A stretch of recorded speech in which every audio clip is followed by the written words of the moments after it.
And now we come to one of the biggest sections, and this is something I was really fascinated on in my research, is how do I celebrate these pro-social acts? Like, yes, I want to focus on the good, like I just talked about in our last section, but it goes a lot deeper than that. There's a lot many more actions that you can take. So I'm going to just graze over a few of these. If you look over on the left side too, if you want to interact with these slides, there's a few different apps that I really suggest for self-compassion and promoting these pro-social acts in the classroom.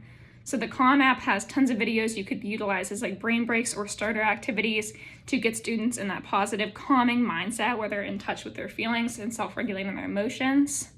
Another self-regulation or self-compassion app is the Self-Compassion app through Apple, which students could get on their iPads. And this allows them to check in, say positive things about themselves, another great app.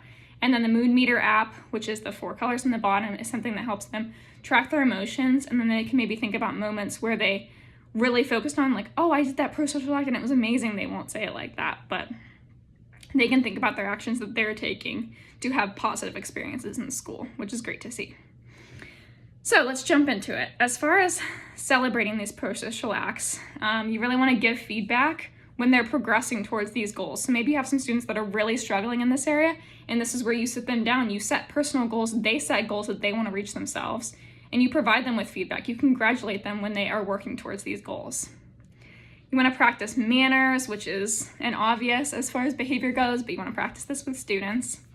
A big thing is whenever they're going into a new situation or they're coming off of something that doesn't follow their regular routine, you want to explain the rules, give the expectations, maybe do like a role play setting. And I've had, in my experience, I've had like speech therapists or OT come in and model what we should do for students that maybe a new student that's coming to the school that might have a different disability that we're not used to.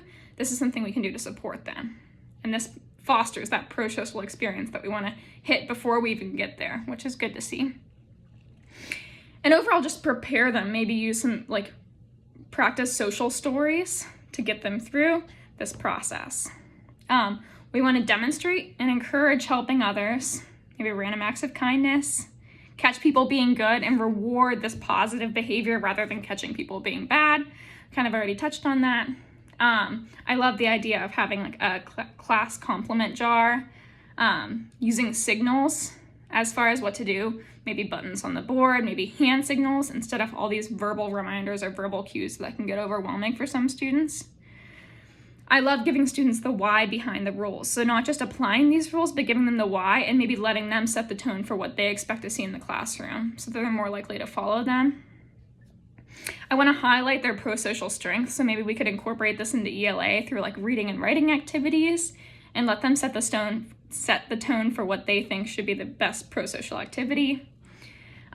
Cheer them on when they're on the verge of giving up as far as things go. So I have a really sweet student who's super shy, again, completely different from the other one, different class, different student, but she came in late from being out for a few days with pink eye and came in and had to finish up her state 2 testing.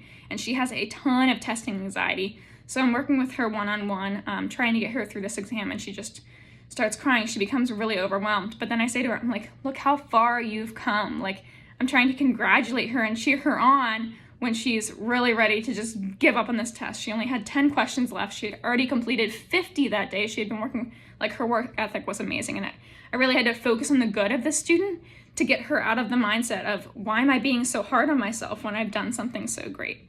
So helping students learn to be compassionate with themselves when they're feeling overwhelmed in those kind of situations. And this plays into maybe giving students like a really healthy outlet to display any frustration or anger they may be feeling. This could look like using a peer buddy system, having a break area, something like that. We want to work together as a team overall to promote and solve problems and improve our communication skills together. So this is the end goal. And most importantly, we just want to practice optimism with our students and recognize that we can all do better. We are all always improving, but recognizing that and not being too hard on ourselves is something we want to take into account too. All right, let's move forward.